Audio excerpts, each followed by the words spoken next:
Bienvenidos entonces a un segundo encuentro del ciclo Bases para un Acuerdo Constitucional, en el cual conversaremos sobre el rol de la derecha en este nuevo ciclo político. Mi nombre es Isabel Labó, soy historiadora de la Universidad Católica y magíster en Comunicación Estratégica de la misma universidad.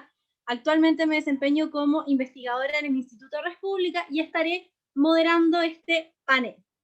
Esta instancia reúne a 12 centros de estudios, los cuales van a ser presentados a continuación: Instituto de Estudios de la Sociedad, Fundación Jaime Guzmán, Instituto República, Idea País, Horizontal, Libertad y Desarrollo, Fundación para el Progreso, Piensa, Acción y Educar, Comunidad y Justicia, Instituto de Libertad y Ciudadano Austral, con el objetivo de ir defendiendo bases comunes para la discusión constituyente desde los centros de estudios asociados al ideario de una sociedad libre y responsable. Después del 18 de octubre, el panorama político-social de Chile cambió completamente, a partir de lo cual los partidos políticos han tenido que replantear la manera en la cual se presentan ante la ciudadanía. Es por esto que la derecha hoy en día posee una responsabilidad enfocada en demostrar al país por completo que son las ideas de la justicia y la libertad las encargadas de guiar el curso de la historia. Para comenzar, acerca de lo anteriormente mencionado, hoy nos acompaña Pablo Ortúzar. Él es antropólogo social y magíster de análisis sistemático aplicado por la Universidad de Chile. Actualmente cursa estudios de doctorado en la Universidad de Oxford. Se desempeña como investigador en el Instituto de Estudios de la Sociedad. Luz Poblete, psicóloga de la Universidad Católica con especialización en sociología. Además cuenta con un postítulo en terapia familiar y de pareja y actualmente se desempeña como colaboradora en Horizontal. Claudio Arquero es licenciado en Filosofía por la Universidad Metropolitana de Ciencias de la Educación, es magíster en Filosofía de la Universidad de Chile, magíster en Filosofía de la Universidad Católica y doctor en Filosofía de la Universidad Católica, y actualmente se desempeña como director de formación en la Fundación Jaime Guzmán. Pablo Rodríguez es cientista político de la Universidad Central de Chile y actualmente se desempeña como encargado del área política electoral del Instituto Libertad. Andrés Barriento, ingeniero civil en obras civiles de la Universidad de los Andes, es diplomado en gestión de la construcción de la Pontificia Universidad Católica de Chile y actualmente se desempeña como director ejecutivo de Ciudadano Austral. Damos inicio entonces a este segundo ciclo, en el cual los expositores tendrán para comenzar 5 minutos para presentar, para luego así dar inicio a una conversación entre ellos y luego a las preguntas. Le recordamos al público que puede hacer llegar las preguntas por el chat o por la parte de preguntas y respuestas también, para que yo las pueda ir revisando. Les agradezco entonces a los invitados por estar acá y damos inicio con Pablo Ortúzar.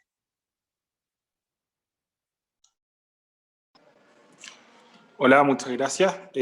Yo voy a estar radialmente porque estoy con una muy mala señal y estoy sentado en un bar que están tocando como música bastante fuerte y al lado del baño. Entonces mi situación es más o menos parecida a la de la derecha en este ciclo político. Pero bueno, aquí estoy. Quería...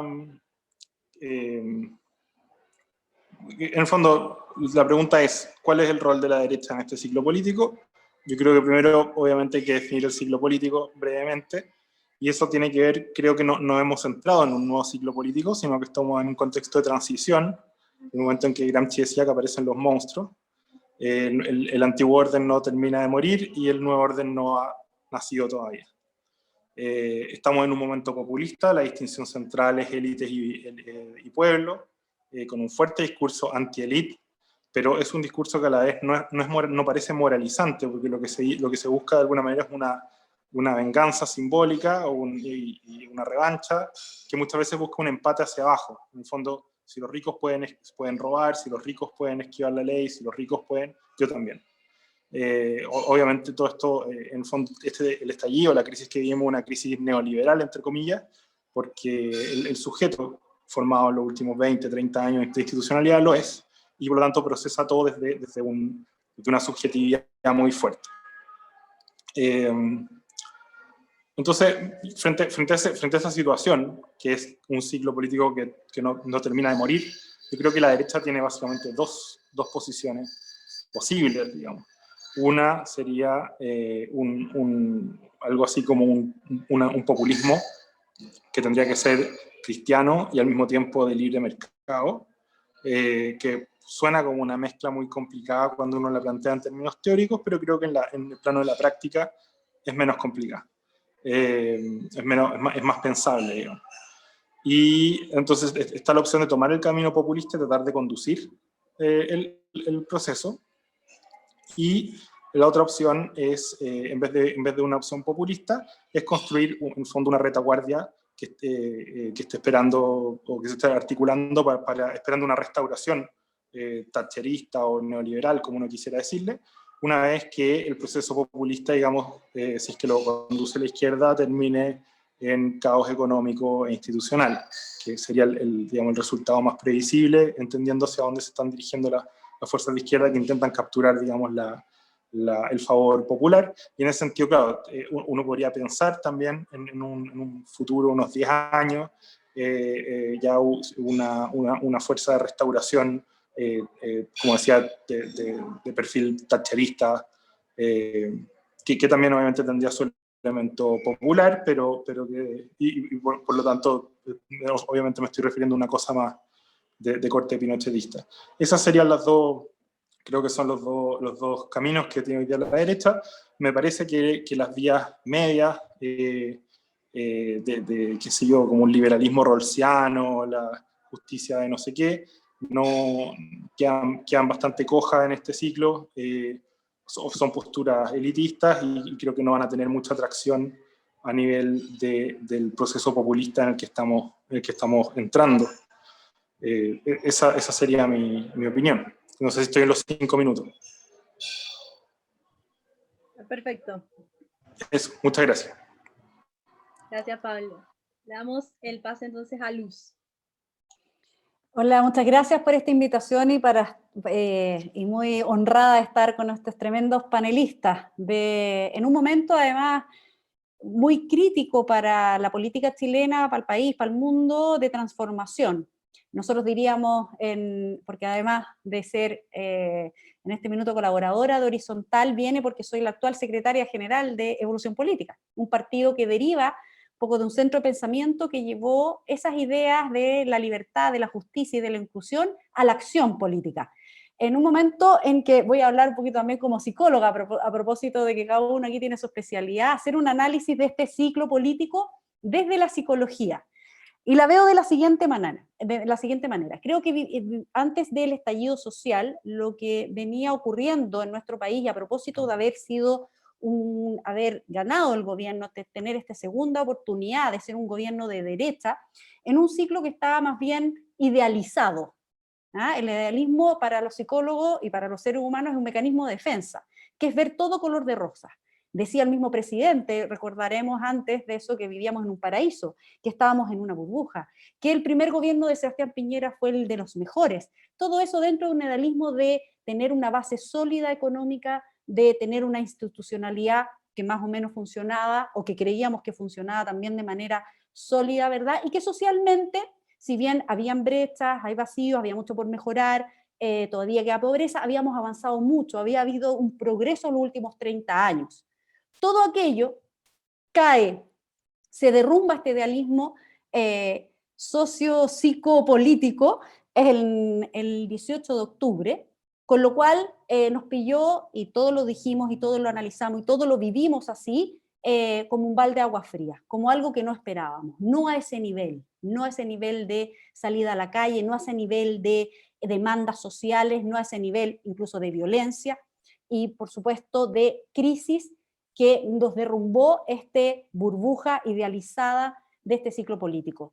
Nosotros ya veníamos también analizando dentro de ese ciclo que más desde la derecha al menos, como lo habíamos visto, que estamos dentro de la política dura, contingente, diaria, que siempre se ve desde adentro, no desde afuera, por eso me interesa mucho escuchar este análisis que estamos realizando, verlo desde afuera, es que efectivamente estábamos en una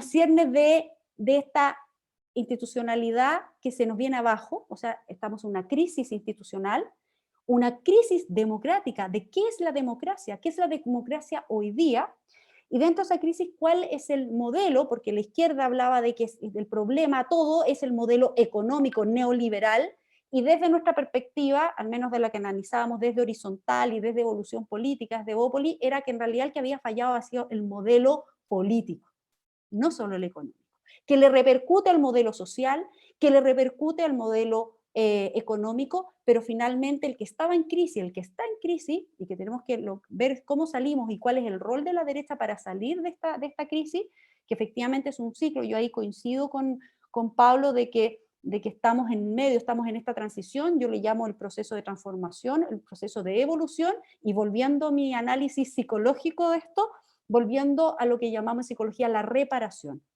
En psicología, la mente humana, para poder defenderse, obviamente, de cuando se cae el idealismo, es frente a la reparación, hacer una reparación maníaca, que es compremos regalos, tratemos de inventar con cosas simples, con lo más popular, que muy bien analizó Pablo y probablemente todos coincidimos, la reparación maníaca en la política sería el populismo, ¿verdad? Que puede ser de extrema derecha o de extrema izquierda. Y desde la reparación hay otra que se llama la reparación neurótica, que es la más normal, porque para los psicólogos no existe la normalidad, a propósito también de la pandemia, de esta crisis que estamos viviendo. Efectivamente la reparación puede ser neurótica, que es tratar de llegar al diagnóstico, al fondo del asunto, reconocer dónde están nuestras propias falencias como derecha, las falencias de la institucionalidad tal y como la conocemos hoy, y por lo tanto también tal y como conocemos hoy la democracia o los aspectos democráticos, para poder hacer esa transformación, esa evolución que creo, y aquí podemos coincidir o no, el proceso constitucional nos puede llevar a un buen desarrollo de esa transformación, de esa evolución, y como he denominado hasta ahora, esa reparación política. No sé si ahí estoy, Isabel, en mis 5 minutos. Están todos muy bien en los tiempos. Ya de hecho, les sobra 1 minuto a cada uno todavía. Mira, yo no sé si quieres agregar algo más o le damos el pase a Claudio. No, dicho eso, como para cerrar, creo que el proceso constituyente o constitucional nos puede llevar a que esa reparación, más que hacer una reparación maníaca, populismo, ahí puede llevarnos a una buena evolución y transformación hacia otro ciclo político donde la derecha tiene que tener un rol claramente protagónico. Perfecto. Claudio, te damos el pase a ti ahora. Bien, gracias. ¿Me escucha? ¿Sí? Sí, se escucha. Bien, ya. Lo primero que uno debiera preguntarse, como ya se ha adelantado, es sobre el ciclo, ¿no? Es hablar sobre el ciclo, algunos elementos a reconocer. Claro, no sabemos qué ciclo o época viene, ¿no? O si se acaba esta, ¿no? Tal vez muy pronto, como para tratar de decir si Baquedano es algo así como la toma de la Bastilla o qué sé yo. Entonces, desde el punto de vista entendiendo este lapso, ¿cierto? O entendiendo ciclo también como estadio, como época, uno podría decir que lo que está más en cuestión va a depender, es decir, de lo que venga, va a depender un poco de la Constitución y los ciclos que abran. Si hay algo de ciclo, que podemos dejarlo abierto, digamos, ¿cierto? En este momento está marcado por la conflictividad. Hay un estatuto ahí que tal vez sobre el cual uno podría rumiar un poco más esta pregunta por el ciclo. Pero al menos en este momento lo que uno puede describir para poder responder la pregunta que nos convoca, o al menos lo que a mí se me ocurre, está marcado por algunos elementos como por ejemplo la polarización, ¿sí? Que nos ha acompañado desde octubre y que acompañará al proceso constituyente. Recordemos que el acuerdo, a mi juicio, el 15 de noviembre es un ejemplo de esta polarización. Todos volvieron a sus trincheras después de dicho acuerdo. Otro elemento es la ideologización, ¿no? Lo cual implica lamentablemente un reduccionismo de la realidad. La complejidad de nuestros problemas va a ser y va a seguir siendo resumida o reducida a consigna, y eso es un elemento a considerar para tratar de hacerse cargo de la pregunta, insisto, que nos convoca.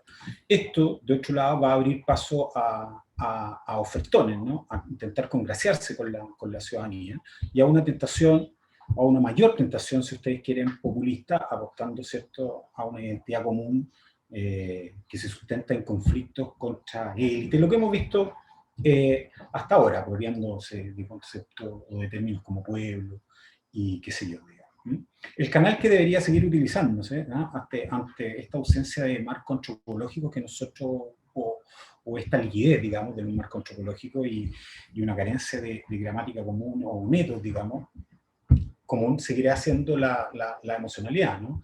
Porque sin una comunidad de nociones, se hace cuesta arriba la producción de imaginarios que hoy día es necesario, ¿no?, y que contengan esa conflictividad.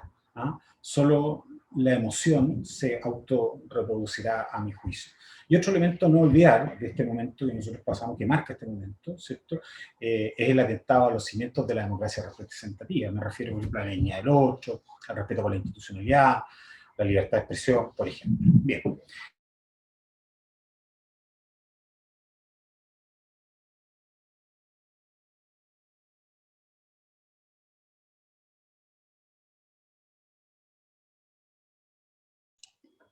Se cortó, Claudio.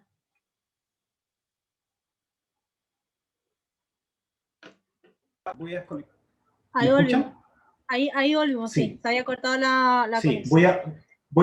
¿les parece que corte el video para poder tener menos corto? Entonces, bueno, hecho esta descripción, uno debería preguntarse si, para poder seguir avanzando, ¿no?, si es que existe primero, ¿no?, existe un proyecto común en lo que nosotros llamamos derecho. Hoy día yo veo más bien figuras o rostros en la derecha, y que están seducidos también por la emocionalidad. Hay unidad de criterios en esas figuras, en esos rostros, respecto a conceptos como, no sé, responsabilidad, populismo, bien común. Yo creo que eso no está completamente definido y ejemplos abundan al respecto, digamos. Uno puede preguntarle de otro modo, ¿cuál es la relación política, digo, más allá de lo electoral, entre alcaldes, parlamentarios, directivas de partido, en fin? Bueno, al parecer esto último para mí es medular para poder construir una narrativa, ¿cierto?, detrás de un proyecto que esté conceptualizado por todos. Y entendiendo todo esto como problema endogámico, de los cuales debiera hacerse cargo el sector, uno ahora podría preguntarse, o podría tratar de, o una vez que se hagan cargo de esto, uno podría seguir avanzando en construir, ¿cierto?, un rol como lo que se ha dicho sector, como derecha. Y a mí me parece que eso debería, en la medida que lo anterior esté resuelto, pasar primero por impulsar un discurso de la responsabilidad. ¿Qué implica esto? Evitar ser una derecha que aspire a ser validada bajo la lógica de la izquierda. O sea, hoy día tiendo a ver una especie de debilidad por ser validado por la izquierda y bajo su lógica. El bypasseo a las normas, populismo, no sé, sociales demócratas, por ahí. No sé, al anterior en el juicio del sector debería tratar de definirse si se está dispuesto, por ende, a ser impopular. Porque o bien se sigue acoplando parte de la derecha al discurso de la izquierda, con matices, 10% con impuestos, por ejemplo, para poder validarse, y terminan perdiéndose en la irrelevancia por esa ansiosa búsqueda de popularidad, o bien comienza a construirse un discurso para tratar de tirar el péndulo de regreso. ¿Qué implica esto? Superar la lógica de fraccionamiento o de bando de los partidos, ¿sí? Si esto no cambia, pues creo que a mi juicio hasta ahora es altamente probable por lo que ocurra dentro, entonces yo creo que los partidos van a pasar, algunos al menos, ¿no?, a catapultarse como parte del problema. No ser parte del problema, sino que catapultarse. Y finalmente, para impulsar ese discurso de la responsabilidad se debería convertir, a mi juicio, en un imperativo, alejarse de la venta de ilusiones. Promover la venta de ilusiones es un espejismo y que debería endosársele solamente a la izquierda. Y el otro eje, a mi juicio, es reimpulsar un imaginario contraideológico. Parte del momento que yo he descrito, yo creo que está marcado por las trincheras, por la ideología. Y para eso yo intentaría empujar un discurso no solo acorde a las amenazas actuales de la democracia, que yo describí al principio, sino que también advierta los riesgos y falacias que conlleva. Y finalmente, para mí, desideologizar implica también, desideologizar la política, despegar la política de esa emocionalidad de la que se sirve el populismo, que busca aunar a las multitudes contra un adversario común. Un método pragmático, y con esto termino, en mi juicio, inicial, más allá de buscar una discursividad o hacer teoría al respecto, pasa nada menos que, o no más que, asumir ciertas actitudes o dejar de asumir ciertas conductas, como por ejemplo dejar de alimentar el síndrome matinal, ¿no?, que alimenta esa emocionalidad que se retroalimenta a sí misma. Eso es Isa. Muchas gracias, Claudio. Ahora le damos a Pablo la palabra.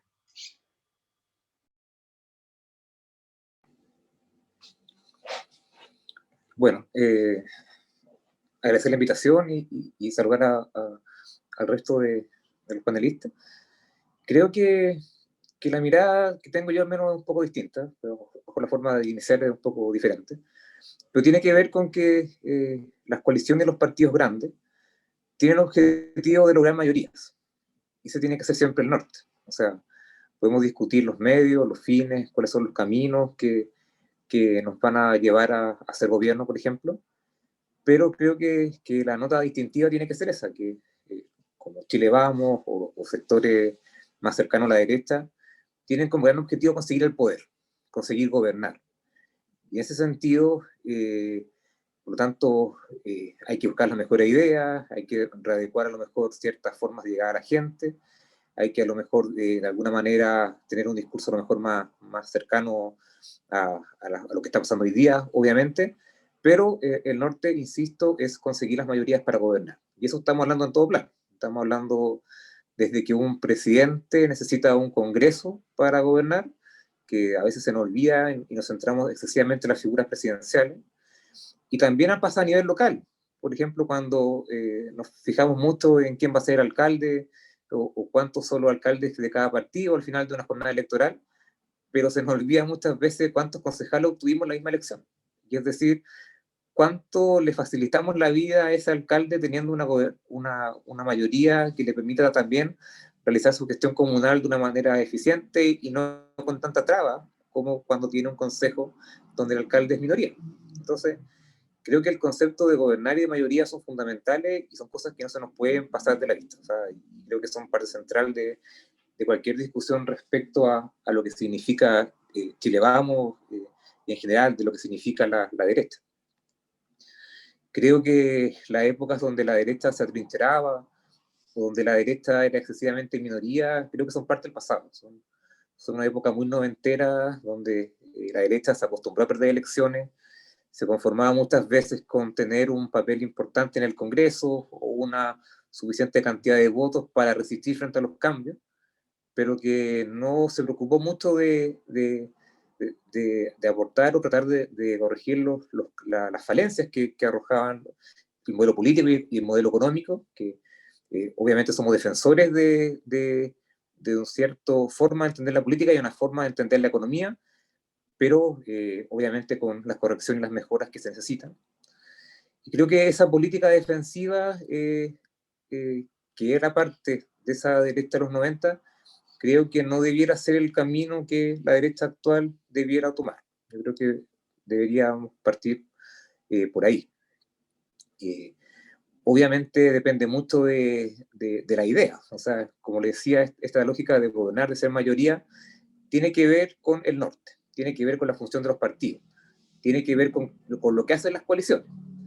Con mucho respeto a los medioambientalistas que puedan estar presentes, pero las coaliciones de los partidos grandes no son partidos verdes que buscan instalar una agenda o una idea y con eso se sienten más o menos satisfechos con lo que hicieron. No. Los partidos, las coaliciones grandes tienen el objetivo de gobernar y para gobernar tienen que llegar a la mayoría de las personas. Y para lograr llegar a la mayoría de esas personas tienen que ir donde están los votos de esa gran cantidad de gente.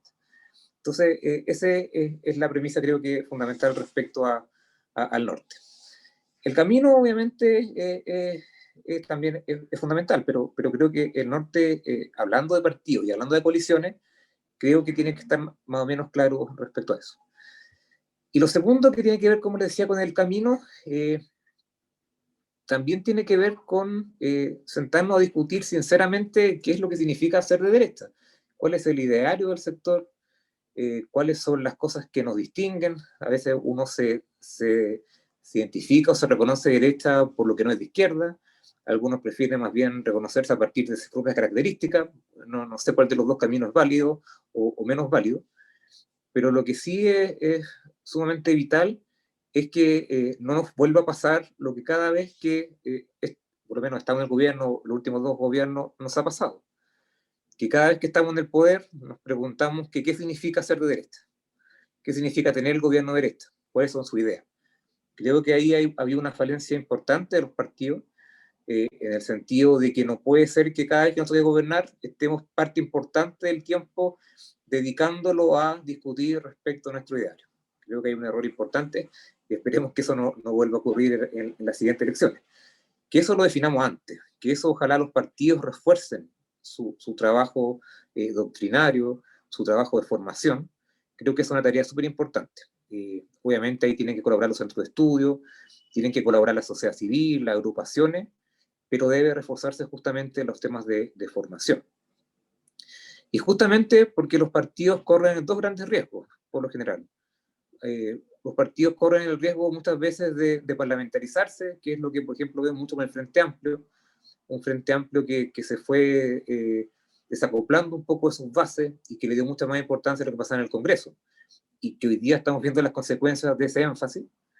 Pero el segundo gran riesgo tiene que ver con que los partidos se centren exclusivamente en la labor de gobierno cuando son oficialismo.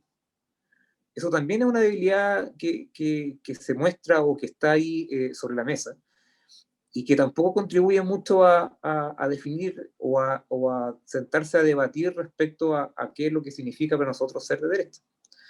La verdad es que los partidos, cuando ganan el gobierno, lo que primero hacen es ver cuántos de sus cuadros van a entrar a X ministerio, cómo va la repartición ahí. Y esa tarea, que también es de los partidos, queda demasiado resaltada, y todo el resto de las funciones, que son las de formación, que son las de reclutar a nuevos militantes, la verdad es que va quedando bastante relegada, y que solo se recupera o se intenta recuperar cuando las elecciones vienen. Y por lo tanto, para hablar del ideario, o cuáles deberían ser las ideas que nos unen, las ideas comunes, que yo creo que básicamente hay un cuadro marco que compartimos como sector, de los diversos partidos, de los diversos centros. Creo que hay una materia fundamental, una base más o menos importante, en la cual podemos conversar. Pero, resumiendo, el tema tiene que ver con la vocación de mayorías, vocación de poder, vocación de gobernar. Eso es lo fundamental. El camino es discutir respecto a nuestra idea de cómo efectivamente llegamos a una población, una sociedad que ha cambiado, que eso es evidente, que es repetitivo, pero hay que decirlo una y otra vez, y donde claramente los partidos contribuyan mucho más a su propia formación, ya sea colaborativamente o ya sea con otras instancias que se vayan creando para ello. Muchas gracias, Pablo. Les recordamos el tema del tiempo para poder alcanzar a comentar todo lo que tenemos que planificado. Ahora damos el pase a Andrés para después ya darle inicio al sistema de réplicas, por si es que queremos comentar algo expuesto por los demás expositores. Bueno, muchas gracias, Isabel. Un saludo a todos los panelistas. Buenas tardes a todos también los que están viendo este fructífero, espero, ciclo, y a todos los asistentes. Esta es la segunda instancia que se está dando. Y bueno, hablar del rol de la derecha chilena dentro de un nuevo ciclo político, creemos que no puede estar aislada de una derecha a nivel global y regional. Entonces, si bien hay problemáticas particulares, también suscita una coordinación también, y no vernos como islas ante las amenazas de la libertad bajo estas nuevas fórmulas o mecanismos o estrategias que emplean las izquierdas. Estamos viendo que las democracias liberales, como la hemos concebido últimamente, están en deterioro, y no solo por caprichos o desaciertos de determinados gobernantes, sino también por un fenómeno que podríamos ver como multiplexo, donde podemos incorporar injerencias, intereses estratégicos, geopolítica, manipulación de datos personales, lobbies, mercantilismo, propio de Latinoamérica, y sumado a lo anterior también no podemos dejar pasar a nuestros adversarios. ¿A quién nos enfrentamos? Las izquierdas, o mejor dicho, los enemigos de la libertad, que ellos tienen una agenda, la han sistematizado, la han trazado mediante objetivos y fechas, mediante teoría y praxis, con manipulación del sentido común, construcción de hegemonía, para ponerlo en términos gramscianos. En enero del 2005, en el libro de Memoria y Identidad, Juan Pablo II ya nos advertía que, decía que era legítimo preguntarse si no estamos frente a otras formas de totalitarismo, falazmente encubierto bajo las apariencias de democracia, refiriéndose, por ejemplo, a las agendas top-down, impuestas por lobbies o algunas agencias supranacionales. Ahora bien, aquí la pregunta es, ¿cuál es la postura de nuestra heterogénea derecha frente a esto? ¿Vamos a cuestionar en base a la evidencia estos agenciamientos? ¿Qué vamos a decir sobre la soberanía nacional o también sobre la soberanía de nuestras vidas, nuestras formas de vivir, como señala Deleuze? Un año tardó, por ejemplo, la centro-derecha en señalar que la izquierda está perpetrando un golpe de Estado, blando, como sea, o un golpe de Estado posmoderno. Cuando bastaba del día 1 pasearse por las calles, ver cómo se incendiaba Chile y darse cuenta de un fenómeno politológico no menor, de este proceso que no tenía nada de espontáneo. Lo digo porque yo estuve ahí en las calles viendo esas manifestaciones y esa producción teórica en la práctica. Entonces hay una producción teórica constatada con la realidad y podríamos ver y constatar líneas de fuga de Deleuze-Guattari hasta el tradicional o clásico lucha de clases de Marx en los rayados, en los comunicados, en los gritos, en los cánticos, etc. Podemos discutir también un sinnúmero de tácticas o estrategias para ver en qué camino trazar ciertos puentes, pero la base y la subbase en esto de términos ingenieriles tienen naturaleza moral. Y ahí es que no son 30 pesos, como dice la izquierda, sino que en esto, dando vuelta al argumento, son más de 30 años de subversión ideológica, política y cultural. Y si no nos hacemos cargo de nuestro sector, no va a haber nadie que pare esta maquinaria de las izquierdas de producción intelectual, porque el gran error ha sido tratar como demócratas a los totalitarios de siempre. Y los desafíos de la derecha, ya para ir completando, a nuestro juicio son múltiples y cada vez más complejos, y en esto quiero referirme, por ejemplo, a la construcción del lenguaje, las imágenes de la realidad, el sentido que le vamos dando a las palabras. Por ejemplo, cómo los grandes medios y comunicadores del país también han utilizado la prensa hoy como arma política, y no solo en Chile, en Estados Unidos, en Latinoamérica, en Europa, etc. Cómo se creó un relato, un diagnóstico sobre el estallido social, entre comillas, y mejor llamada insurrección, y luego se replica todo eso a nuestros ciudadanos. ¿Qué posición vamos a tomar frente a los medios de comunicación asociados a las agencias estatales extranjeras, por ejemplo, que promueven noticias falsas? Vamos a permitir además la tiranía de la corrección política sobre nuestras libertades fundamentales que se están cercenando. Por otro lado, también tenemos que ofrecer alternativas a estos separatismos de los dispositivos de la izquierda posmoderna, y que a mi juicio se han tomado la agenda. Me refiero a feminismo, indigenismos, políticas identitarias, ecologismo radical, antiespecismo, colectivos artísticos, flujos insurreccionales marginados, desadaptados. Y no lo digo porque son minorías, sino que es porque esas minorías han tomado la agenda política y hoy gobiernan ellos. Entonces, inclusive estos grupos ven a delincuentes como sujetos políticos. Entonces, son preguntas más profundas que tenemos que hacer. En tercer lugar, ante los avances y las respuestas de la tecnocracia, por ejemplo, a los problemas de salud y la seguridad, ¿cuál va a ser la posición de nuestro sector frente al transhumanismo? No he escuchado ninguna palabra sobre ello. Una realidad del desarrollo acelerado, además, que esta discusión enmarca más allá de izquierdas y de derechas, sino entre transhumanistas versus bioconservadores. Y esto estoy citando al mismo Guido Girardi, que preside en el Congreso el tema de la tecnología y de estos congresos que hace anualmente. Entonces, la derecha tiene algunas pulsiones incipientes para un nuevo ciclo, ya lo decía Claudio, lo decía también Pablo. Se esbozan partidarios de la libertad que son nacidos en democracia, no cargan con esa mochila del pasado, controlan gran parte de las redes sociales, medios alternativos también. Hay sectores evangélicos también que han dado una lucha constante contra la injerencia del Estado en la educación de sus hijos, así como también a favor de la libertad de culto, que también ha sido cercenada en este último tiempo, y eso no podemos callarlo. Más de 15 iniciativas también que se agradece, y centros de estudios promotoras de la libertad que no existían antes, entre otras novedades de distintos grupos universitarios.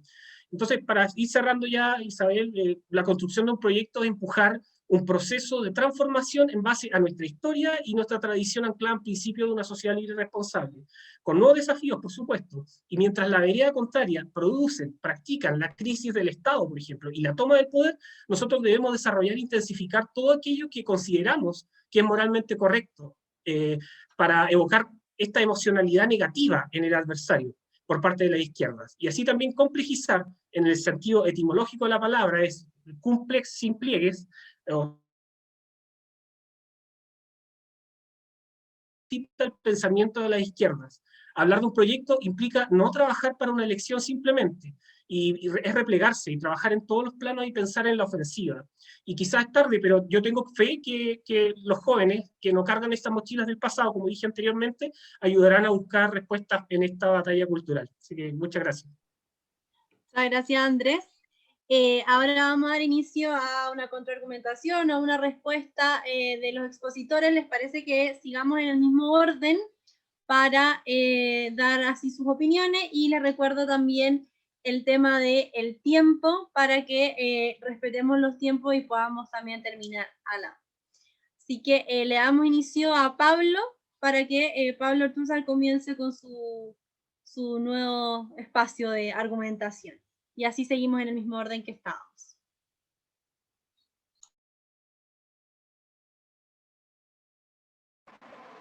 Sí, yo creo que está muy interesante todo, pero creo que la pregunta clave aquí es si el populismo es necesariamente algo malo. Porque, en el fondo, todos parecieran estar de acuerdo en que el populismo es como el peor escenario o algo así, pero en el fondo, cuando uno analiza los procesos políticos, cuando hay crisis de legitimidad de la institucionalidad política, el proceso populista es el que logra integrar, ¿cierto?, a las masas excluidas o a la gente que se siente excluida y que no reconoce legitimidad en la representación de los políticos del ciclo anterior, por ponerlo de alguna manera.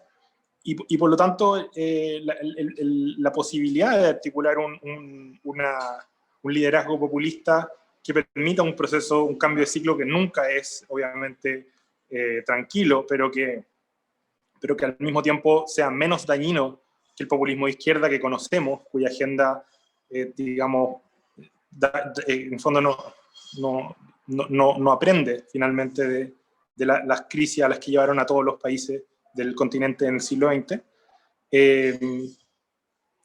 Esa es la pregunta. Nosotros tenemos hacia atrás, por ejemplo, el caso de Alessandri, que no es o sea, Alessandri es una especie de Donald Trump, de alguna forma, cuando uno analiza cómo se encarama el poder y cómo termina conduciendo el proceso político, digamos, que justamente es muy parecido a este.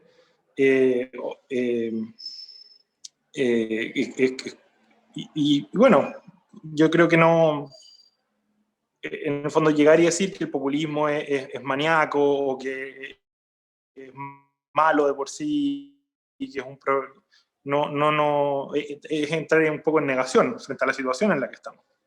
Yo no sé por qué se espera que se pueda como salir de un momento populista y una crisis de legitimidad de la envergadura en la que estamos metidos, pensando que, digamos, podemos esquivar la necesidad, digamos, de hacer política populista. Esa sería mi observación y también una especie de pregunta para el resto. Muchas gracias. Muchas gracias, Pablo.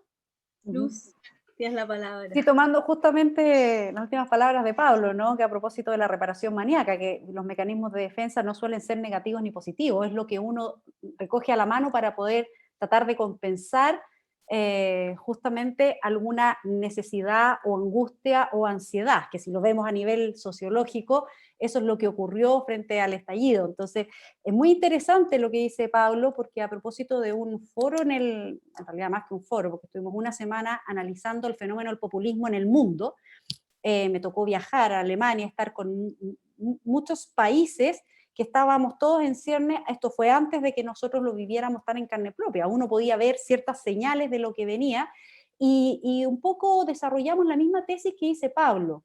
Analicemos el populismo para ver cómo contraatacamos, pero contraatacar no es antipopulismo, sino que usar como las herramientas que tiene el populismo, que sí ayuda. Y pasando a lo afectivo, porque el populismo tiene mucho de afectivo, de mucho de tomar esa necesidad o esa vulnerabilidad de la masa o del ciudadano, de la sociedad en sí, que nosotros después nos tocó vivirlo en carne propia. Entonces era impresionante, porque yo venía llegando de este tremendo foro y vivirlo en carne propia y decir, wow, aquí está. Y tenemos que hacer algo con eso. Y la derecha tiene que hacer algo con eso. Y los liberales tenemos que hacer algo con eso. Nosotros lo analizamos desde ese prisma. ¿Qué tiene el liberalismo que te permite combatir, no me gustan mucho esas palabras, pero como contrarrestar quizás ese populismo sin dejar de ser populista y usar esas herramientas que tiene? Y Y yo creo que en esa conclusión, a mí, al menos lo que a mí me hizo sentido, y que creo que podemos tomar mucho de la derecha, porque también hay mucho que aprender de cómo lo hacen desde el otro lado, es justamente la conexión afectiva. Es también la audacia de traspasar un poco las barreras y de ver la política desde como fuera de la caja de la cual estamos acostumbrados. Alguien hablaba por ahí, estoy tomando cosas que han dicho varios de los panelistas que me hacen mucho sentido, que una derecha tradicional, a propósito de que Evópoli no viene con esa mochila tradicional, nació como partido político en democracia, con mucha gente independiente que nos sentíamos de derecha, pero que no sentíamos un espacio en los partidos tradicionales, era justamente avanzar más allá y generar una conexión distinta con la ciudadanía, y que yo creo que fue la que nos llevó a que hoy día los partidos políticos estén tan desprestigiados. Yo creo que no podemos desconectarnos tampoco de los centros de estudio. Creo que esto de las ideas, de la formación, tiene que ser mucho más unido, porque nosotros vimos la realidad de a pie en el territorio, y justamente los centros de estudio nos ayudan a canalizar eso para, a propósito de las preguntas que están también en los chats, cómo atraer a los jóvenes hacia la derecha, cómo atraerlos hacia la política, cómo entusiasmarlos a cambiarla desde dentro, y no mirarla desde fuera y rechazarla, y por supuesto porque es, queramos o no, como un mal necesario, en el sentido de que sí es una parte importante de la transformación que exista la política. Ahora, el cómo hacer política yo creo que es parte del rol que también tiene que estar en transformación dentro de la derecha. El cómo hacemos política. Ya no sirven las mismas maneras que teníamos hace 30 años atrás, ni siquiera hace 5 años atrás o hace 10. Entonces creo que también por ahí esa conexión, ese aterrizaje, tenemos mucho que tomar de la forma del populismo, más que de los populistas, que también ahí hay caudillos, hay mesiánicos, hay un montón de elementos del populismo que no vimos acá, pero muchos de estos fueron nombrados. También los medios de comunicación, también mucho el fenómeno Twitter, por ahí se hablaba del fenómeno matinal, de cómo hacerlo para realmente poder generar las transformaciones hacia algo positivo y no hacia el extremo, ¿verdad? No quiero ser fatalista con esto, suelo ser muy optimista, pero no caer tampoco en el caos o en el pánico que pueda generar que finalmente nos entreguemos a la izquierda o se pierda todo. Y por último, quiero cerrar, porque no es menos importante para quienes estamos como en la política, me hizo mucho sentido lo que iba analizando Pablo Rodríguez a propósito de los partidos políticos. Yo creo que si la derecha quiere tomar un rol, tiene que empezar a funcionar como coalición, sentirse coalición y actuar como tal. Por eso yo hablaba de que la oportunidad del proceso constituyente, a propósito de incluso la lista única de candidatos para la constituyente, que representen nuestro sector, que los centros de estudios estén en las ideas de esa nueva constitución, que podamos entusiasmar a que gente nueva, independiente también de nuestro sector esté en este fenómeno. Creo que es algo que nos ha dado hace muchos años, no sé si se ha dado este fenómeno de poder agrupar realmente a todo el sector en un proyecto común, que es ojalá volver a gobernar, por supuesto, lo decían también, pero también estar presente en este proceso de transformación social, político y constitucional, que es un poco lo que viene a simbolizar esta transformación. Yo creo que no nos sentimos coalición, no vivimos como coalición, estamos todavía muy parcelados, cada uno en su nicho mirándose el ombligo, incluso siendo gobierno, no hablamos de nuestro gobierno, porque es de Chile Vamos, ¿te fijas? Entonces hay cosas que hay que afinar en este rol, en este nuevo rol de la derecha, en este también nuevo ciclo político. Yo sé que debo estar dentro de los tiempos, entonces no me quiero explayar. Muchas gracias, Luz. Ahora le damos el espacio a Claudio para que haga su contraargumentación o comente algo que haya quedado ahí. Sí, a ver, dos cosas. A propósito de la reflexión a la que se nos invita sobre populismo, bueno, lo primero que yo complejizaría, o trataría de complejizar, es el hecho de que, bueno, entendiendo que es un concepto polisémico, ¿no? Pero el hecho de tratar de aunarse junto a un pueblo, ¿cierto? ¿Ah? Es hoy día algo que a mí me parece problemático, en tanto yo no sé si se puede hablar hoy, dado el momento que pasamos, dado los diferentes tópicos sobre los cuales se va construyendo el llamado, o el apresurado llamado estallido social, entendiendo que en lugar de banderas de Chile hayan banderas negras, banderas mapuche, banderas de los equipos. Yo no sé si es tan sencillo hoy día hablar de pueblo en Chile. Eso a mí se me vuelve problemático hoy día. Eso es lo primero. Segundo, uno podría reconocer que algunos populismos, bueno, que los populismos buscan un nosotros, y ese nosotros, a mi juicio, en vez de abrir la democracia, tiende a entenderla también como un campo de antagonismo, ¿no? Y no de colaboración, de un desarrollo, si tú quieres, de la virtud, el acercarse al bien común. Entonces también se me vuelve un poco problemático ahí tratar de resolver una apertura a priori al menos respecto de los canales positivos que podría tener el populismo, ¿no? Y lo otro se me olvidó. Respecto al populismo y hacia la última, pero honestamente se me olvidó. Y lo que sí le quiero decir algo más, comentar brevemente algo que dijo Pablo, en el sentido de tener, Pablo Rodríguez, tener vocación de mayoría. Yo creo que si hay algo que hoy día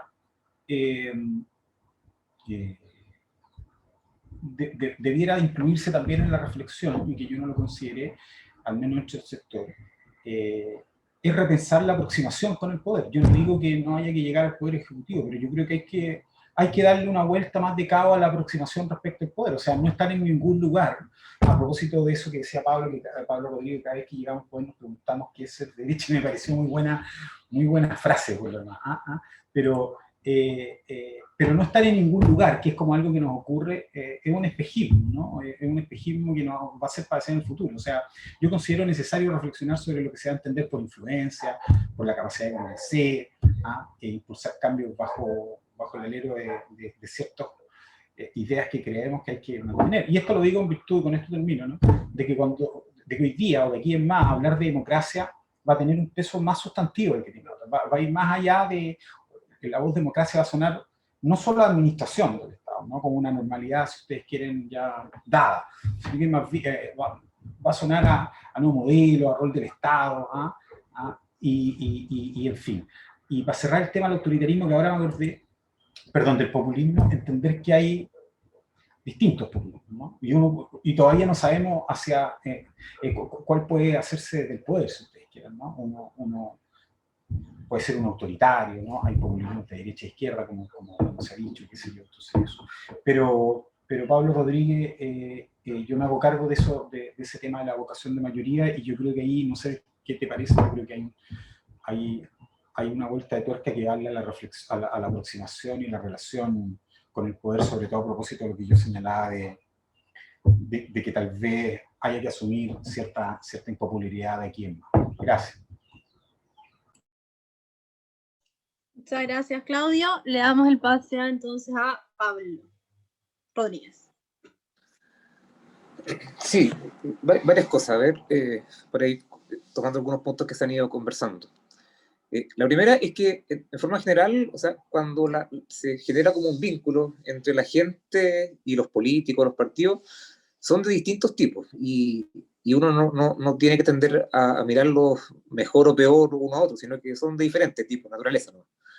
Están los vínculos que a veces son más carismáticos, que cuando una persona se identifica con un líder, y que de esa forma uno siente cierta adhesión a su forma de ser, a su discurso, que es una forma completamente y válida. Otras veces nos ocurre a los ciudadanos que nos identificamos respecto a un vínculo más clientelar, que tiene que ver qué es lo que uno espera de lo que le den los políticos. Y ese creo que no es el caso chileno, afortunadamente, pero o al menos generalizado. Puede ser que a nivel local sí, me pone algunas caras, pero sí, puede ser que a nivel local se note más, pero a nivel general creo que no tanto. Y el tercer tipo de vínculo que muchas veces se hace entre la persona y sus políticos, sus representantes, tiene que ver con vínculos más programáticos, que tiene que ver más bien con la idea, que justamente cuando uno defiende causas, cuando uno de alguna forma a través de un mensaje se articula una idea respecto a algo. Creo que esas tres formas son bastante interesantes de ponerlas sobre la mesa porque también nos complementan respecto a la noción de populismo que estamos discutiendo ahora, porque tiene que ver justamente de cómo se producen los vínculos entre los políticos y sus representados o los políticos y la gente. Creo que eso es bueno tenerlo por lo menos en consideración. Y lo segundo es que, por lo menos de un punto de vista desde la ciencia política, nosotros como sector debiéramos ser bastante críticos de cualquier forma de populismo, porque justamente creemos mucho en las instituciones y creemos mucho en una democracia representativa, que son justamente los mecanismos con los cuales uno contrapesa formas de populismo o que surjan liderazgos que vayan de alguna forma fuera del sistema. Yo no voy a empezar a calificar a nadie como populista o no de la derecha, pero creo que nuestros problemas están más afuera de la derecha. Y ahora sí lo voy a nombrar, creo que tenemos que preocuparnos efectivamente de qué pasa, por ejemplo, con Pamela Giles, de cómo ella construye un liderazgo, o cómo se lo construyen desde los medios, y eso, cómo eso genera cierta adhesión en la gente. Por eso les planteé al principio de estos vínculos que hace la gente, y que uno puede preferir unos u otros, pero la verdad es que son parte de lo que es la política, y para tratar de contrarrestar un fenómeno o tratar de enfrentarlo, creo que parte mucho por conocer exactamente qué tipo de representación es la que hay ahí, cuál es el fondo del asunto.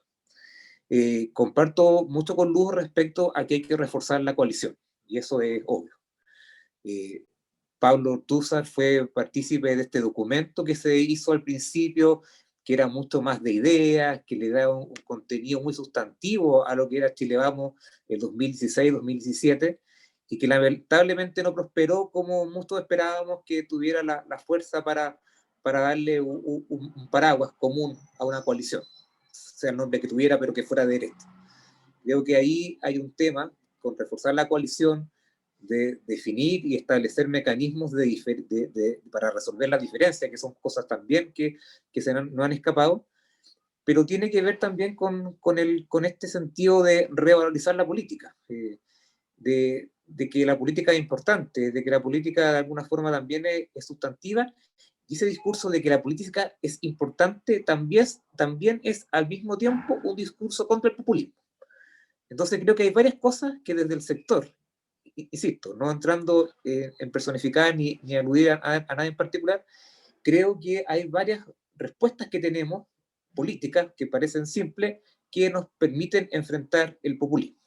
Instituciones, democracia representativa, reforzar las coaliciones, darle valor a los partidos políticos, y cosas que no son muy atractivas, puede ser, pero que sí son fundamentales y que son necesarias. Y lo tercero, que para terminar, tiene que ver con lo que planteaba Claudio, de esto de entender bien cuál es el rol, cuál es el poder, cuál es la relación ahí que tenemos respecto a las mayorías. Y yo insisto con la idea de que hay una noción que es importante que no la perdamos, porque hay una cosa que muchas veces se confunde entre poder e influencia, que tiene que ver con cómo ciertos grupos a veces interfieren en el debate, ponen ideas, traban otras, pero creo que ese discurso no nos va a ayudar mucho.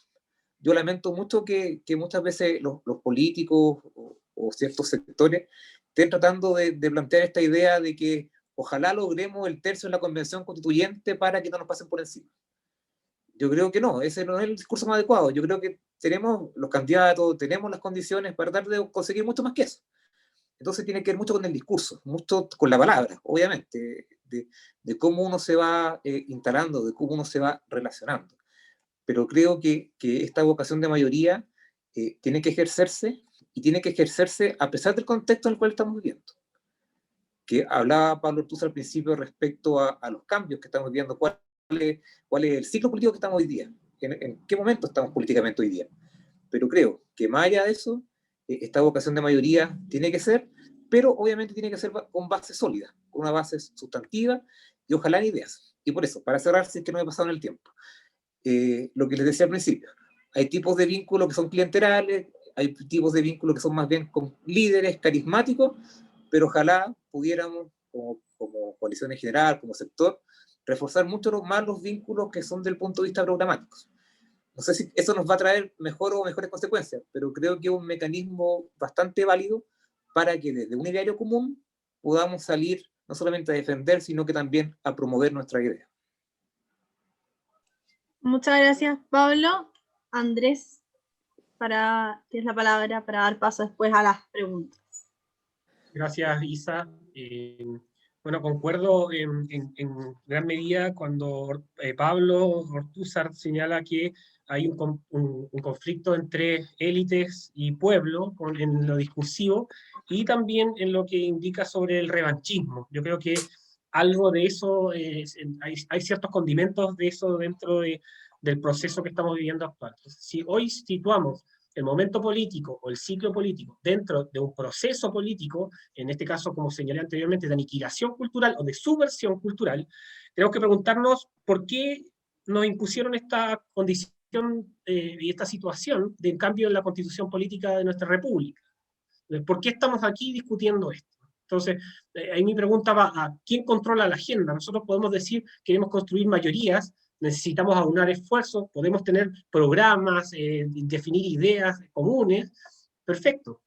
Pero, ¿qué va a hacer ello si es que en realidad quien controla la agenda es el adversario? Y aquí recuerdo algunas palabras de Foucault, que él indica que el sujeto político se define por, uno, la novedad, y dos, por la creatividad. Y en eso indica que hay una capacidad de transformación, de fisurarse y también de replegarse. Y en esto vuelvo a conectar con la idea de replantearse cuál va a ser la ofensiva, de entregar un proyecto histórico para la ciudadanía, para los jóvenes, para la gente, para mostrar algo nuevo, lo novedoso, no lo mismo de siempre. Y aquí yo quiero también señalar algo interesante respecto a lo que es la misma ciencia política. Hay muchos papers en los cuales se señala que el mecanismo electoral define la naturaleza de los partidos políticos. Entonces, es muy difícil plantearse, situar grandes coaliciones sin ver esas fracturas y fisuras dentro de la atomización política. Lo hizo antes la izquierda con el Frente Amplio y todos sus colectivos habidos y por haber. Hoy se siguen fragmentando y así va a ser la naturaleza de ello. Pero la fragmentación no hay que entenderla tampoco como perder. Entonces, hoy la agenda y el agenciamiento político está controlado por las izquierdas, y eso es una realidad. Quien instala la agenda setting hoy es la izquierda. Todos los días lunes prendemos la televisión, prendemos los diarios y la agenda es de la izquierda, y eso es una realidad. Entonces nos preguntamos, si gobernamos hoy, si ganamos las elecciones, y nuestra agenda no es la que está instalada, ¿cuál es el problema aquí? Entonces aquí hay distintas soluciones. Yo creo que lo que señaló Pablo Ortúzar también tiene algo de sustancia en las posibilidades, en los mecanismos de posibilidades de respuestas que tenemos que tener. Y es verdad, hay que volver a conectar con ideas tradicionales de la derecha, ideas nuevas también de la derecha, y desafíos nuevos también en el siglo XXI, como mencioné anteriormente.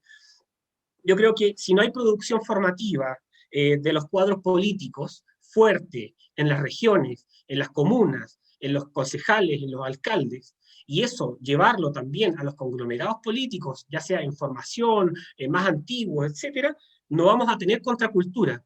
Porque si esto es un proceso político que culturalmente está controlado por las izquierdas, en tanto al agenciamiento y a la coordinación de la actividad pública, no vamos a tener respuestas para dar, ni siquiera a nuestro adversario.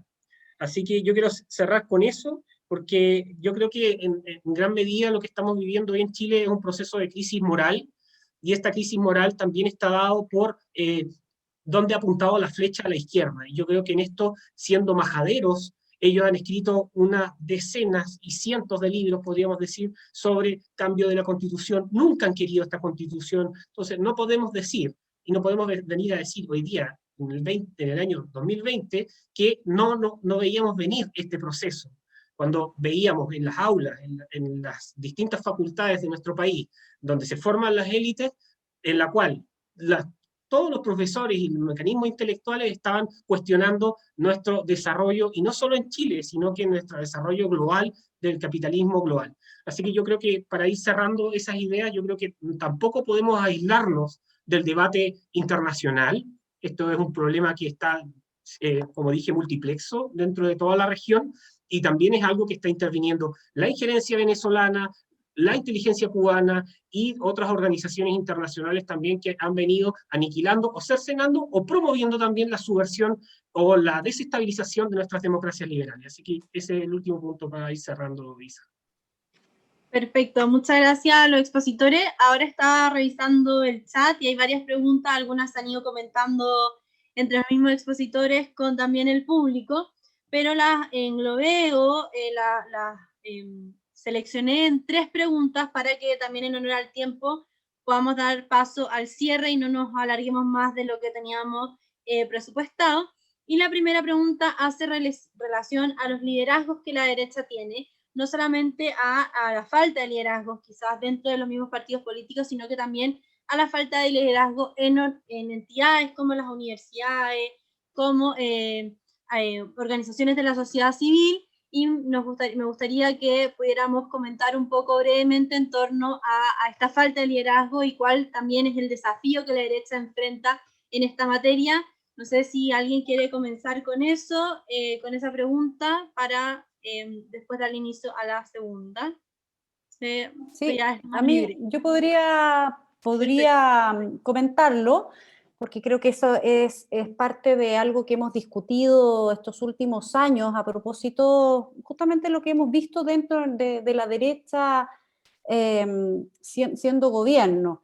Me tomo de nuevo las palabras del análisis que hacía Pablo Rodríguez a propósito del rol que tenemos los partidos de derecha, siendo parte de un gobierno, siendo una coalición, siendo también, estando en el Congreso en minoría, pero con nuevas fuerzas de la derecha ahí conjugándose, y justamente con la idea de darle espacio a nuevos liderazgos. Creo que no somos muy generosos en dar el espacio a esos nuevos liderazgos. Hoy día vamos a ver enfrentados a un sinnúmero de elecciones como nunca antes visto dentro de nuestra democracia, en nuestra república. Más de 7 elecciones que congregan, no sé, 11 tipos de elecciones, 2 de ellas debutantes como los constituyentes y los gobernadores regionales, y la verdad que ha sido, y yo puedo decirlo desde dentro de los partidos, una búsqueda no fácil, no se dan. Hubo acá una generación que se preparó a propósito de los partidos de derecha más tradicionales, y que hoy día, más que darle espacio a la nueva generación, y cuando hablo de nueva generación tampoco es que sea tan nueva, son los cuarentones como uno, que queríamos tener un espacio dentro de la centro-derecha, que nos metimos en política quizás un poquito más tardío, porque no encontramos espacio cuando éramos jóvenes, y hoy día uno ve en los partidos grandes que hay que más que darle espacio a la nueva generación, resulta que ahora se están contraponiendo ambas generaciones, la de jóvenes con los viejos, como dice, o los antiguos, o los experimentados, más que abrir la cancha. ¿Para qué decir a los partidos que somos nuevos, que traemos nuevas caras, nuevos rostros, nuevos liderazgos, no para competirle a los propios de la derecha, sino que para poder abrir ese espacio y agrandar la cancha? Tiene que ser una torta más grande, no que nos repartamos la misma torta. Y eso ha sido muy difícil a propósito de reforzar un sentido verdadero de coalición. Cuando aparecen nuevas fuerzas dentro de la derecha, yo la entiendo como una manera de oxigenar la derecha, volverla a pensar a propósito de qué es lo que es derecha, que también ha surgido acá. Me parece también una discusión tremendamente interesante que no hemos hecho. Vivimos en la contingencia. No somos capaces de detenernos un minuto y pensar por sobre eso. Por eso para mí los centros de estudio son tan importantes, porque nos ayudan a detenernos y hacer estos análisis y poder pensar en los nuevos liderazgos. Yo creo que estamos al debe con nuevos liderazgos, estamos al debe con estar en los espacios universitarios cada vez más. Nosotros hemos querido hacer un trabajo en eso, porque el 70% de los centros digamos, de las directivas dentro de las universidades son de izquierda, el 70% son de izquierda. Entonces creo que ahí hay un espacio donde tenemos que llegar y no lo hemos hecho, estamos al debe, y ahí se une con algo que también se ha dicho en esta discusión, que tiene que ver con que si tenemos ideas, y esas ideas realmente estamos convencidos de ellas, y que son positivas para una sociedad, tenemos que generar el proceso de formación, y de un semillero de derecha. Un semillero de derecha, no solamente un semillero partidario. Creo que acá muchos porque también tenemos que decir las cosas positivas. Yo creo que el hecho de que existan hoy día varios centros de estudios que se preocupan de eso, de esa formación, ha sido tremendamente relevante, porque nos quedamos, hay un vacío, hay como una generación perdida, por así decir, y tenemos que ahora concentrarnos en este nuevo ciclo político, la derecha sobre todo, en la identificación, en la formación y en la proyección de esos nuevos liderazgos. Isa. Perfecto, muchas gracias. Vamos a la segunda pregunta. Si alguien quiere agregar algo también lo puede hacer. Por favor les pido que seamos conscientes con el tiempo también ahora que queda poquito y para que los expositores que se tienen que ir un poquito antes lo puedan hacer. Y la pregunta hace referencia a el tema de las masas y que se une mucho con otra pregunta que también salió por ahí, a la manera en la cual el sector o la derecha va a dar respuesta a todas estas ideas que han estado saliendo en el último tiempo, ya sea la ideología de género, pueblos originarios, migrante, ambientalismo, etcétera. ¿De qué manera al final la derecha va a llegar a estas nuevas ideologías y también de qué manera va a atraer a las masas que también están bastante ideologizadas y politizadas hacia el otro lado? Si alguien que no haya hablado o que se tenga que ir antes quiera partir, bienvenido. Sí. ¿Puedo partir yo? Sí. Sí. No, yo creo que lo que no, tengo más claro lo que no tenemos que hacer, más bien lo que tenemos que hacer respecto a esto, a una política mucho más centralizada, mucho más focalizada en ciertos grupos. Creo que, como bien se ha descrito hace poco respecto a los movimientos de izquierda y cómo llegan a la gente, creo que no debemos tener un discurso para cada grupo. Creo que estos discursos identitarios no contribuyen mucho, justamente siguiendo con la lógica de mi discurso de cómo llegar a hablarle a la mayoría de la gente. Creo que ahí se corre un riesgo que la izquierda lo está viviendo. La izquierda, por justamente tratar de, no sé si representar, pero tratar de hablarle o convocarle a muchos grupos muy distintos, fue perdiendo lo que significa su base histórica tradicional. Y hoy día está metido en otra agenda. Y eso vamos a ver en qué termina, pero y cómo eso es parte del nuevo ciclo, de los nuevos tiempos. Pero esa izquierda perdió su base ideológica más propia, que era la que nos teníamos acostumbrados. Claro, no hay que esperar o entender las cosas de izquierda y derecha para siempre, porque como si esas cosas no mutaran, no cambiaran. Cambian, se modifican. Pero la verdad es que muchos grupos de izquierda han tenido un discurso muy enfocado en estos grupos y en muchas diversidades.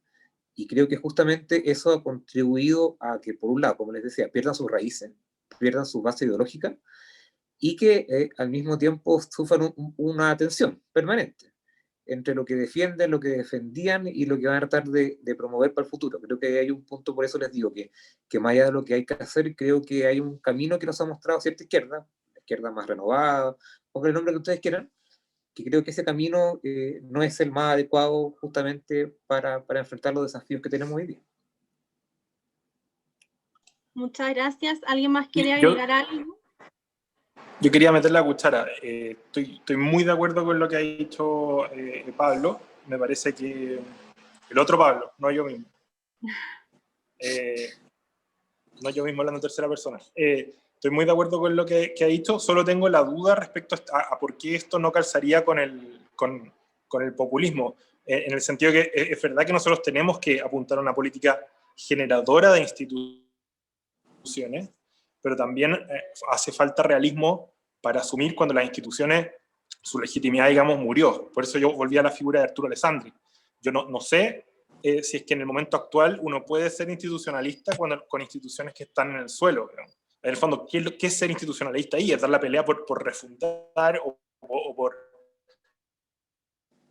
instituciones, pero con un nuevo ímpetu, con una nueva fuerza que exige política de masa. Y esa política de masa, y aquí estoy totalmente de acuerdo contigo, es una política que tiene que estar orientada a las grandes mayorías, que tiene que estar basada, ¿cierto?, en el sentimiento de reconocimiento, por un lado, económico, de justicia económica, que a mí me parece que, por ejemplo, que el plebiscito dejó en claro que aquí hay un elemento fuerte de clase, pero anclado en la experiencia de un malestar económico, pero también un discurso de valórico o moral de habilitación, de capacitar, de entregar capacidad para poder levantarse y valerse por uno mismo, pero en un contexto de justicia y de instituciones justas. Y no el discurso de la izquierda, que es un discurso fraccionadísimo, que lleno de minorías que se contraponen entre sí y se pelean, digamos, la piñata, y además muy elitista, sacado de Twitter, digamos, y que además es un discurso que castra a los sujetos, que los hace dependientes, que busca someterlos a la dependencia del Estado, un Estado benefactor o repartidor de beneficios. Entonces, esa cuando yo digo que se puede construir un populismo cristiano y de libre mercado, me oriento a eso. Y además a una experiencia del libre mercado en la mayoría de los chilenos de los últimos 30 años, que no es deficitaria por completo, al revés, se ha vivido el mercado como un espacio de construcción de identidad y de libertad individual, pero con el elemento del abuso y de la opresión que siempre aparece ahí como su gran demérito, la falta de justicia en el mercado, pero no la experiencia del mercado como algo malo en sí mismo. Ese era el punto a lo que me refería. Perfecto, muchas gracias. Ahora ya, así en honor al tiempo, vamos a dar inicio al cierre. Como les comenté al principio, vamos a comenzar al revés de cómo iniciamos, así que Andrés tendría la palabra y vamos a tener 3 minutos por panelista para que cierren sus ideas, para así poder finalizar el encuentro.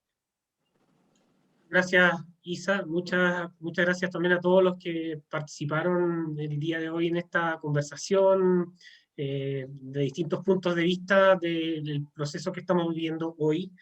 Yo creo que una de las grandes cosas que tenemos que sacar a la luz también, e incorporarlo dentro de nuestra discursividad, es, no sé si la palabra es radicalizar, pero es objetivizar radicalidad, objetivizar la radicalidad de la discursividad de la izquierda, que no se ciñe bajo la noción de que quiere el ciudadano común. Y cuando me refiero al ciudadano común, es todas las personas que toman un taxi, la micro, el metro en Santiago, o que cruzan en lancha una isla. La radicalidad del discurso de la izquierda que ha tomado este proceso no se entrelaza con el sentir del ciudadano común. Y en ese sentido, ahí concuerdo con algunos panelistas que señalaban que esto es un discurso muy elitista, un discurso extremadamente elitista, que si nosotros exacerbamos esa discursividad que al fin y al cabo no lleva a ninguna parte, pero sí construye hegemonía, yo creo que ahí podemos empezar a desactivar esta discursividad de la izquierda. En tanto a lo que es el fenómeno del flujo del relato que hay detrás de los partidos y también de los centros de estudio o quienes sostienen en cierta medida opinión en lo que llamamos opinión pública. Yo creo que eso es algo muy clave de poder separarlo. Por ejemplo, las temáticas de género, estas cuestiones, cuando uno empieza a naturalizar a los padres de que a su hijo les van a enseñar educación sexual a los 5 años, ¿de qué estamos hablando? Cuando me dice una amiga que es madre, me dice, oye, yo tengo pensado enseñarle estos temas a los 11 años, 12. Bueno, este elitismo que se da dentro de la discursividad de la izquierda, tenemos que desactivarlo, desatornillarlo y presentarlo a los demás. Yo creo que eso es clave y yo creo que ahí hay algo que hemos pecado en nuestro sector, es no estudiar tampoco al adversario. Podemos leer miles de libros de teóricos de derechas, de liberales, austriacos, etcétera, o conservadores, pero tampoco nos vemos y empezamos a ver la naturaleza del discurso de la izquierda. Cuando tú lo entiendes, tú ya sabes con quién estás hablando, tú ya sabes cuál es la naturaleza de su pensamiento y hacia dónde va. Y tenemos que entender que también hay grupos de izquierda y todos estos que se pelean entre sí, grupúsculos y colectivos, etcétera, que ellos producen material y además no necesariamente buscan un fin, sino que es mismo la naturaleza de la aniquilación del ser. Y ahí yo creo que tenemos también un triple esfuerzo que hacer en marginar estos grupos, porque también tienen prácticas totalitarias que están cercenando las libertades individuales y también las libertades religiosas. Para mí es una pena pasar por las calles en Puerto Montt, por andar Puerto Vara o en Chiloé, o incluso en la región metropolitana, y ver todas las iglesias rayadas en este país, con signas de odio. Yo creo que es algo para reflexionar. Yo creo que la condena no puede ser una mera declaración en la prensa con un micrófono de un canal hegemónico. Yo creo que hay que hacer algo que llame a la acción concertada y coordinada de todo el sector ante estos avances y una agenda que no solamente aquí en Chile, y vuelvo a insistir, sino que también se está dando en Occidente. Y así como dice Michael Onfray, Occidente está muerto. Bueno, ¿qué estamos haciendo nosotros por salvar los vestigios de nuestra cultura occidental? Muchas gracias, Andrés. Le damos el pase a Pablo Rodríguez. Sí, voy a ser más breve porque pasa que las 2 veces me ha pasado el tiempo, así que voy a intentar ser más corto. Partir con una reflexión más bien que tiene que ver con el reforzamiento de las instituciones. Ojalá evitar los personalismos en política. Creo que eso nunca son buenas soluciones, ya tomando una postura más clara frente a lo que está pasando. Creo que hay un papel importante que tiene que ver con revitalizar los partidos, que tiene que vincular mucho más activamente a la sociedad civil con lo que significa la derecha. Creo que hay una tarea muy pendiente, hay una cosa que está muy fragmentada y muy separada. Entre muchas agrupaciones de sociedad civil que miran con mucha desconfianza a la derecha. Y creo que obviamente ese camino un poco contribuye a lo que estamos justamente tratando de conseguir, esas mayorías a las cuales yo apelo. Por lo tanto, hay un camino que hay que ver, que tiene que ver con reconocer y saber apreciar con bastante claridad qué es lo que pasa ahí. ¿Por qué tanta diferencia? ¿Por qué tanta pelea de tratar de como que quién es más de derecha que el otro? Creo que ese discurso tampoco aporta mucho. Es muy válido, está muy presente y es muy respetable, pero personalmente creo que no es la mejor postura. Y creo que como sector, como derecha, una de las tareas fundamentales tiene que ver con la democracia representativa. Una cosa que parece que bueno, una cosa fundamental porque justamente le da valor a las instituciones, le da valor a los partidos. La verdad es que está en amenaza permanente desde lo que hemos visto en el último año y medio. Estas formas, y que muchos ya lo reconocen, lo habían alertado, de estas formas más asambleístas, mucho más directas de hacer la democracia, mezcladas con violencia, es una fórmula que ciertos grupos de izquierda tienen. Y hay que hacerle el contrapeso desde el punto de vista del énfasis y resaltar el valor de la democracia representativa para un país.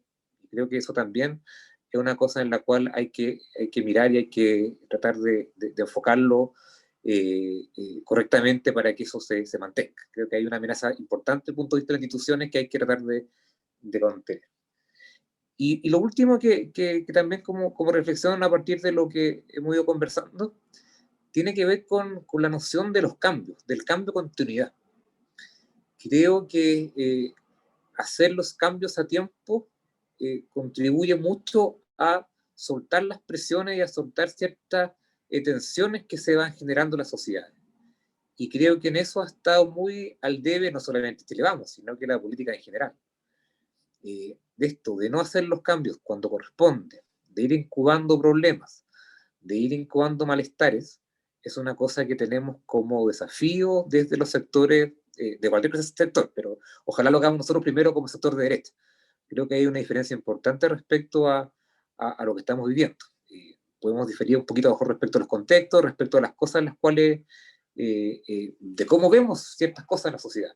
Pero en definitiva hay que hacerse cargo de muchas cosas que hoy día están pasando, que se han ido alertando hace bastante tiempo y que poco se hizo frente a ello. Como les decía, cerrando, creo que hay que darle mucho más valor a las instituciones, a los partidos. No es, como les decía al principio, no es muy atractivo, pero creo que esa es la mejor solución para contener los populismos, contener los personalismos y contener todas estas figuras que se intentan apropiar de un discurso o intentan representar a la gente, y que todos sabemos que a la larga es mucho más perjudicial que beneficioso para la gente. Muchas gracias, Pablo. Claudio, tienes la palabra para hacer tu cierre. Sí, muy breve. Yo creo que si hay algo que ha dejado claro... ¿Me escuchan? Sí. Sí.